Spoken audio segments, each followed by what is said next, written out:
안녕하십니까. 세피디 TV 쌤양입니다. 양지천입니다. 우리가 지금 트럼프 시대를 맞이해서 세계 각국이 너무 불투명한 미래에 대해서 불확실성이 너무 급증하고 있습니다. 그래서 사실 여러 가지로 힘들고 있는데, 그래서 오늘은 트럼프 생각, 전략은 뭐 이런 생각을 한번 해보도록 하겠어요. 그래서 지금 미국과 중국이 완전히 관세 전쟁에 돌입했고 뭐 환율 전쟁도 있고 그 영향은 과연 어떻게까지 갈 것인가 뭐 이런 얘기들을 한번 해보겠습니다. 이 주사위죠. 이 주사위에 지금 트럼프가 있습니다만 트럼프가 이쪽에서는 지금 여기를 보고 있고 이쪽 면에서는 또 다른 쪽을 보고 있죠. 또 맨 위는 또 위 하늘을 쳐다보고 있어요. 그러니까 트럼프의 생각이 지금 여기서는 이런 생각을 내비치고 저기서는 저런 생각을 내비치고 그러니까 도저히 전문가들조차도 감을 못 잡겠다 하는 생각들을 많이 할 겁니다. 그래서 우리는 지금 결국은 트럼프가 생각하고 있는 거는 미국을 우선주의로 해서 미국의 위대함을 다시 되찾겠다. 미국이 사실 그 모든 것을 많이 내주면서 마음씨 좋은 아저씨로 네, 물건도 많이 사주고 비싸게 사주고 또 자기네 어, 대기업 또 제조업 기업은 또 어, 나가서 공장을 하게 만들고 뭐 이렇게 많이 했어요. 그래서 이제 뭐 이런 것들이 이제 그 용인을 안 하겠다는 거죠. 트럼프는 애국심이 남다른 거죠. 그래서 미국이 마약으로부터 찌들이는 것도 도저히 못 참겠다. 거기에 또 뭐 그 관세를 높여가지고 너무 미국 내에 공장들이 다 폐쇄되는 것을 막겠다. 뭐 이런 얘기들을 다 하고 있는 거예요, 사실. 그래서 어떻게 보면 뭐 간단한 얘기입니다만은 부자 몸조심도 아니고 부자가 이제 좀 내가 좀 수출을 줄이고 너무 좋은 역할만 못하겠다. 자국의 안보는 좀 당신네들도 돈 좀 내라. 뭐 이런 얘기를 하는 거죠. 그 옛날에 사실은 우리나라가 뭐 일본이 우리나라를 먹었습니다만 뭐 일본이 안 먹었으면 또한 말에 러시아가 먹었을 거예요. 소련이. 그렇지 않으면 중국이 먹었을 겁니다. 왜냐하면 우리나라의 조정들이 관료 집단들이 너무 한심했기 때문에 당연한 거 아니겠습니까? 일본이 먹었어 그나마 다행이라고 생각해요. 왜냐면 지금 러시아가 지금 갖고 있던 우즈베키스탄은 어떻게 되고 있어요? 다시 독립했더니 다시 침략하고 전쟁하고 지금 수십만이 죽고 있어요. 지금. 뭐 이런 상황인데 지금 러시아에도 지금 잘 사는 사람은 엄청 잘 사고 중국도 잘 사는 사람 엄청 잘 삽니다.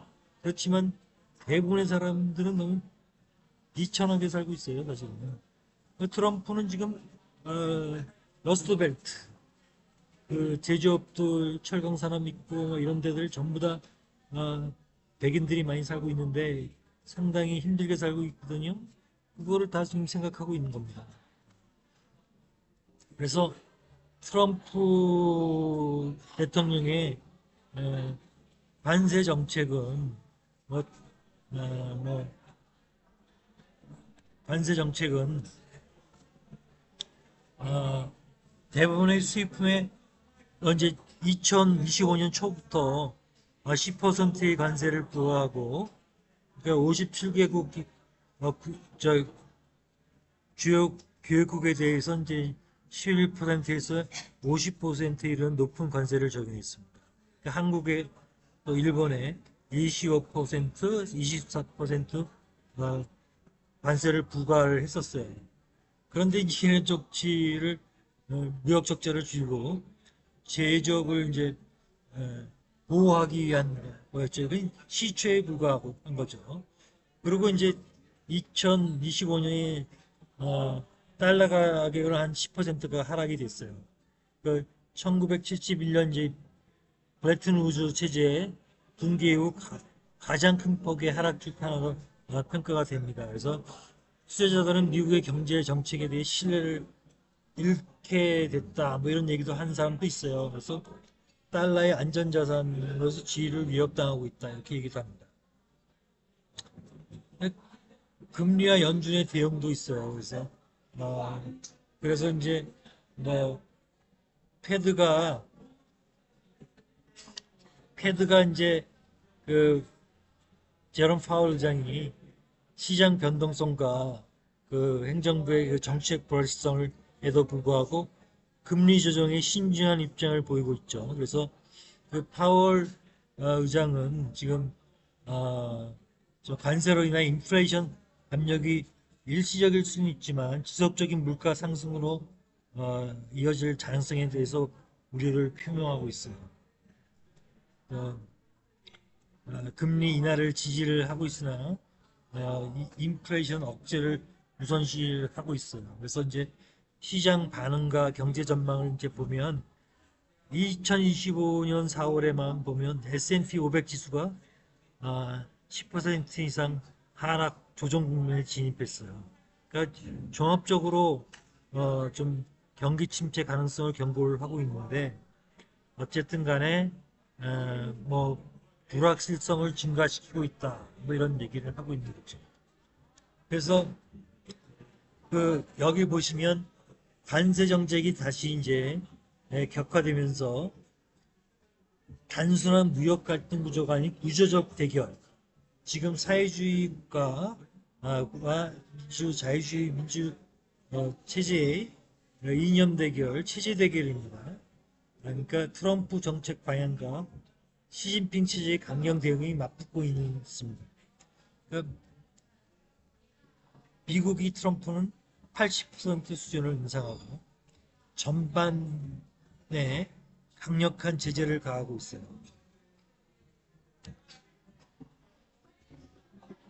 중국은 보복 관세를 104%를 또 예고를 하고 협상 여지가 없다고 하고 있고 이후 한국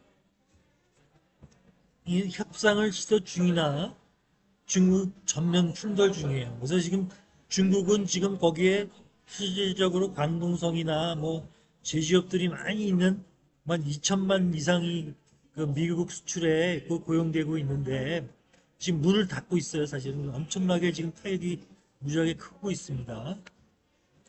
아, 이 갈등은 이제 쉽게 끝나지는 않을 것 같아요. 아, 미국의 증시 시총이 40억 달러인데 이게 좀 엄청나게 떨어지고 있어요. 어, 미국의 국채 부채가 35조 달러를 넘고 있어요. 그래서 줄여 무역 적자를 줄여서 달러 수요를 줄이고 제조업 기반을 재건해야 한다는 게 메이드 인 US를 강조를 한 거죠. 트럼프는 관세가 유효한 정치도구다 이렇게 생각을 하고 있어요. 근데 중국은 정치적 배경이 또 있어요.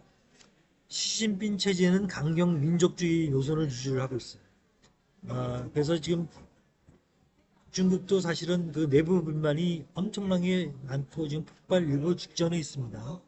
관세를 낮추는 협상은 꼭 시진핑의 권력 약화로 이어질 가능성이 있다고 생각을 하고 있는 거예요. 그래서 내부적으로는 경기 둔화와 청년 실업 문제 등으로 강한 외교 프레임이 필요한 상황인데 이게 지금 트럼프하고 시진핑이 맞대결을 하는 거죠. 기술 패권도 경쟁이 심하고 있어요. 그러니까 반도체도 지금 뭐 한국의 것을 뭐 약간 모방도 했지만 한국의 인력을 지금 고급 인력을 많이 유치를 해가지고 말이 유치 사실은 뭐 은퇴한 사람들 많이 데려갔어요. AI, EV 등 탈중국화, 디리스킹 정책이 핵심이죠. 단순한 관세 정책을 넘어서 공급망 재편 및 투자 시행까지 확산을 하고 있는 겁니다. 그래서 지금 앞으로의 경제 전망이 이제 2020년 하반기하고 2026년을 보면 미국 경제를 지금 보시면 지금 뭐 엄청나게 많이 있는 거죠. 지금 사실 다 아시죠? 네.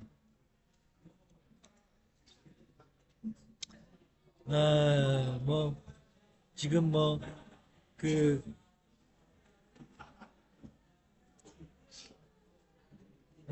단기적으로 지금 인플레이션 압력, 장기적으로 리쇼링이라는 얘기는 뭐냐면요. 그 외국의 지금 제조 기업들이 뭐 중국, 뭐 동남아, 심지어 한국에까지 많이 갔었어요. 근데 이제 그걸 리쇼링 한다 그럽니다. 그 미국내로 다시 불러들이는 거죠. 컴백 투 아메리카, 컴백 투 아메리카, 뭐 이런 것을 어, 어, 이런 것이 들어오고 지금 한국의 현대 제철 지금 사실은 뭐 부평이나 뭐 울산이나 지금 셧다운 했어요. 지금 우리 한국의 노조들이 지금 정신 못 차리고 있는 거죠. 지금 일자리가 엄청나게 줄어들 것 가능성이 있습니다. 그렇게 돼서 이 수혜 산업의 리쇼링이 수혜 사업, 그러니까 한국이나 또 미국에 지금 공장을 짓게 되면 또 수혜 산업으로 활성화가 될 것으로 중국 경제는 이게 수출 감소 2천만 정도가 지금 미국에 예, 고용되어 있습니다. 미국 2천만 정도, 2천만 정도에 2천만, 2천만. 그다음에 수출 감소와 내수 부진으로 둔화, 위안화 가치 하락도 압력이 좀 올라가고 있어요. 그러고 글로벌 무역, 브로커 가속이죠. 미국하고 우방국하고 또 중국하고 브릭스, 또 신흥국 수출 둔화 가능성이 좀 생기죠. 금융시장은 지금 S&P 500 등의 예, 예, 등은 지금 제조업 수혜 기대, 반면에 글로벌 투자 심리는 이제 보수적으로 전환되는 거죠. 예,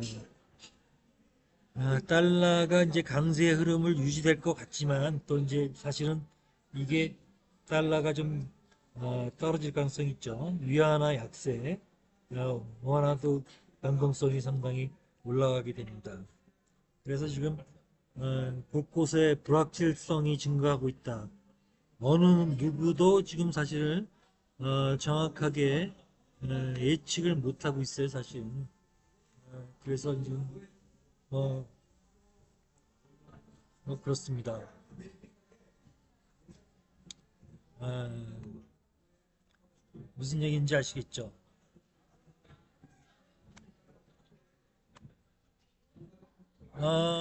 지금 투자 비즈니스 재원 측면 이렇게 보면 미국 중심 공급망 구축 기업에 주목한다.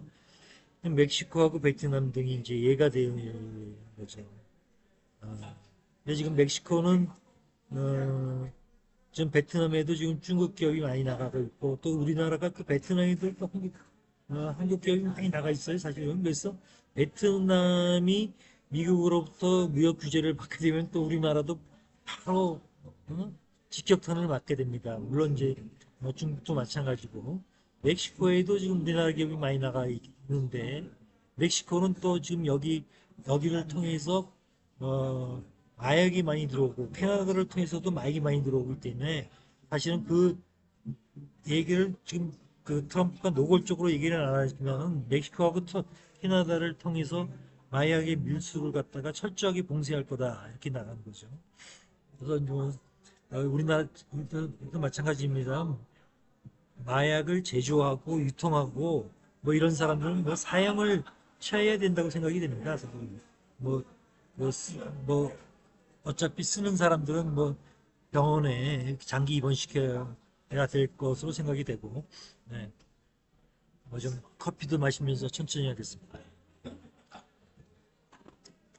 그러니까 친미 성향국과의 무역 연계를 강화한다. 그래서 친미 성향은 뭐 한국, 일본, 뭐 대만, EU 일부가 되는 거죠. EU의 일부입니다. EU 중에 일부는 친미에서 약간 떨어져 나가고 있는 중국하고 가까워지는 국가도 좀 있어요. 소재품 국산화, 기술 기업은 수혜 예상이다. 그래서 농산물, 에너지 부에는 중국 수요 감소로 가격 하방 압력이 있다. 그러니까 이 얘기는 뭐냐면 그 농수산물하고 에너지 분야는 사실 중국에 수출을 많이 하는 거예요. 농수산물. 그렇기 때문에 가격이 떨어질 가능성이 있죠. 그래서 이 전쟁은 언제 끝날까? 근데 시진핑을 퇴진시키기 전까지는 평화로운 협상 기대는 어렵다는 말이 가장 설득력이 있다. 저도 이렇게 생각이 됩니다. 미국 간 디커플링이 이미 상당 부분 진행된 상황에서 전략적 경쟁은 구조화적인 문제가 되고 있다. 다만 정치 리스크가 두 나라 중 한 곳에서 폭발할 경우 중국이 금융위기가 있다든지 중국이 지금 트럼프 정부에 대한 급격한 개혁 피로감, 중간 선거 대비 권력 공백, 이럴 때는 이제 국면 전환 가능성은 존재한다고 봅니다. 이 얘기 무슨 얘기인지 아시겠죠? 이 개혁에 대한 피로감이라는 게 이게 만만치 않습니다. 이게 중간 프로. 그러니까 이 일론 머스크의 떴지, DOG, Department of Government Efficiency죠. 정부의 효율성을 제고하는, 개선시키는 정부를, 부처를 만들었는데, 이 공무원을 지금 되게 축소를 하고 자르기까지 하고 있어요, 사실. 이거는 세계 어느 나라도 지금 못하는 거를 지금 엄청난 개혁으로 한국에서 지금 부동적이 공무원 수를 늘려마지 자른 적 있습니까? 이거 지금 아주 파격적인 어, 엄청난 일을 지금 트럼프하고 그 트럼프는 애국심이 센 사람이죠. 지금 재정의 낭비, 지금 예산이 낭비되는 걸 엄청나게 지금 많이 발견하고 있는 거잖아요. 200살 넘은 사람이 지금 의료 혜택을 보고 연금 혜택을 보고 있는 사람들이 뭐 엄청나다는 거 아니에요. 그 돈이 다 어디로 갔겠어요? 근데 이런 거를 지금 다 고치고 있기 때문에 인기는 사실 없습니다. 그리고 지금 트럼프는 미국의 주가에 대해서 관심이 없어요. 떨어지면 떨어진 대로 방치할 가능성도 있습니다. 그러나 주변에서 좀 말리겠죠. 주식도 좀 해야 됩니다. 그래서 조금 올라갔다 떨어졌다 올라갔다 떨어졌다 하면서 그래서 이게 개혁의 필요감을 옮길 거라 이렇게 생각이 되는 거죠. 무슨 얘기인지 아시겠죠? 그래서 이제 런 것들이 생긴 거다 뭐 이렇게 되는 거죠. 그래서 결국은 우리가 어, 중간 선거가 또 이겨야 되니까 중간 선거를 이겨야 됩니다. 그래서 이제 아, 재선 정기 작동 중인 시점이라는 거죠. 2025년 4월이라는 게. 근데 재선된 이후에 지금 이 정책을 전격적으로 이제 작동 중인데 이게 공무원의 반발, 뭐 각종 부처들, 이익 집단들의 반발. 아, 아, 그래서 이제 과거의 가능성 뭐 이런 거, 트럼프 이기 행정부의 실제 행보가 파급력이 중요한 거죠. 그렇습니다.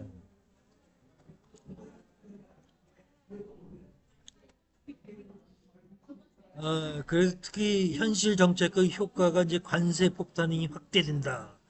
뭐 중국 수입품 전반의 고유 관세를 부과 80% 이게 더 올라가고 있죠. 그 배터리, 뭐 전기차, 철강, 태양광, 히토류까지 확대. 미국 우선주의, 실질적으로 글로벌 공급망 디커플링이 가서. 그다음에 미국 내 제조업 리쇼링을 강화한다.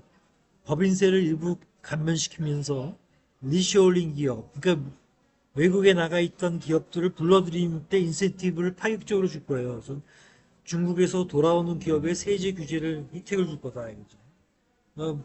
미국 내 자동차 뭐 공장 뭐 이런 것들, 뭐 이런 것들을 지금 예, 중국에서 지금 중국에서 돌아오는 어, 중국에서 돌아오는 그 중국에서 돌아오는 기업의 세제 규제 혜택, 어, 반도체 시설 투자 급증하고 있는 거죠.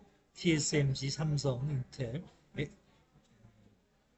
SK 하이닉스도 마찬가지죠. 달러 약세 유도를 시도를 할 건데 인위적으로는 하지 않는다. 근데 연준은 이제 금리 인하를 압력을 넣고 이 금리가 인하되면 주식시장에는 호재죠, 사실은. 재정 정책과 충돌을 우려를 하고 있는 거예요. 무역 수지를 개선시키기가 있는데 달러 수요를 억제를 시키고 있죠. 그래서 어, 달러화보다 강한 압박 강성 뭐 이런 게 있어요. 그러니까 중국에 대한 금융 투자 제재, 중국 투자자들의 중국 상공 채권 투자 금지 확대 뭐 이런 거 있죠. 특정 중국 기업, 특히 군사 및 AI 관련 전면적 투자 금지 리스트를 이제 발표할 가능성이 있습니다. 그러니까 중국의 군사력을 도움을 줄 수 있는데, 아니면 AI 관련된 도움을 줄 수 있는 투자는 금지한다. 뭐 이렇게 할 수가 있는 거죠. 그래서 지금 뭐 최고의 강공 모드로 가는 겁니다. 사실은. 그래서 시진핑을 거꾸로 틀겠다. 이렇게 가는 거죠. 사실은. 어, 그래서 시장 영향을 보면 완전한 적대국 수준이에요. 미중 무역은. 네? 지금 제가 표현을 이렇게 쓰면 완전한 적대국 수준입니다. WTO는 지금 있으나 마나 합니다. WTO라는 거 아시죠? 월드 트레이드 오가나이제이션. 해결도 불가능하고 에너지 가격 관세 갈등, 물리 비용 상승하고 유가 약간 상승 압력. 근데 이제 에너지가 이제 오르겠지만 미국에서는 지금 에너지를 상당 부분 생산을 할 수가 있어요. 셰일가스도 있고 또 석유 매장력도 많습니다.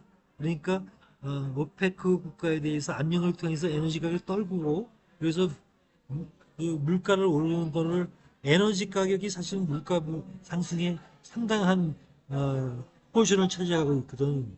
그래서 이거를 통해서 물가 상승을 조절을 할 거다. 뭐 이렇게 얘기가 되고 있죠.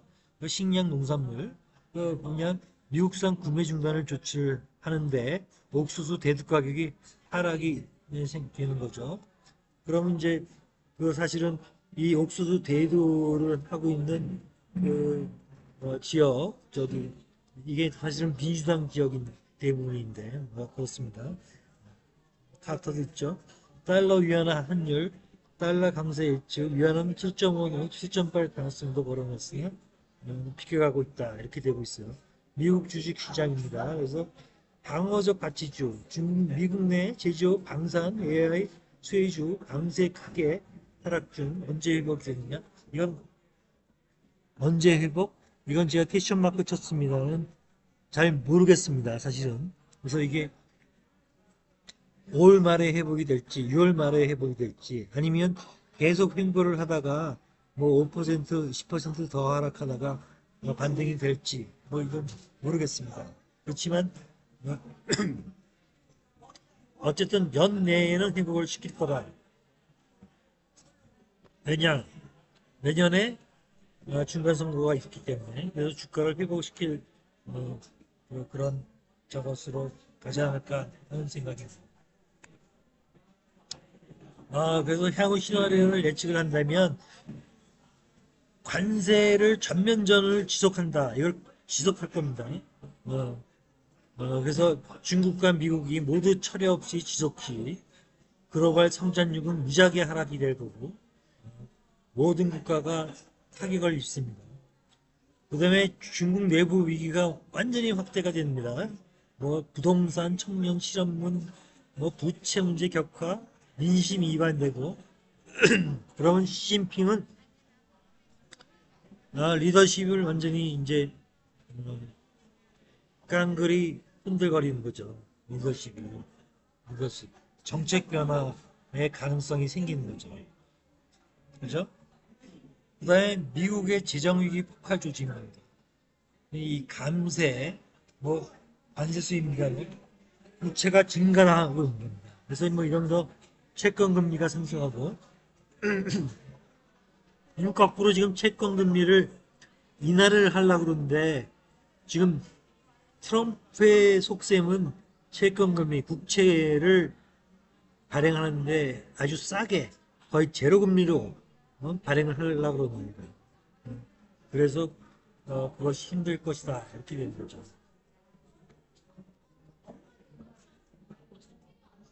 그래서 이러한 조짐이 지금 진행되고 있다는 거죠. 그래서 지금 우리 세피디 TV에서는 지금 여러 가지를 얘기를 하고 있습니다. 뭐 조금 도움이 되셨겠습니까? 그래서 오늘 얘기한 거는 미국 중국 관세 정책, 뭐 환율 정책, 뭐 이런 영향, 뭐 이런 거에 대해서 지금 어, 얘기를 한 내용이 되겠습니다. SPDTV입니다. 감사합니다.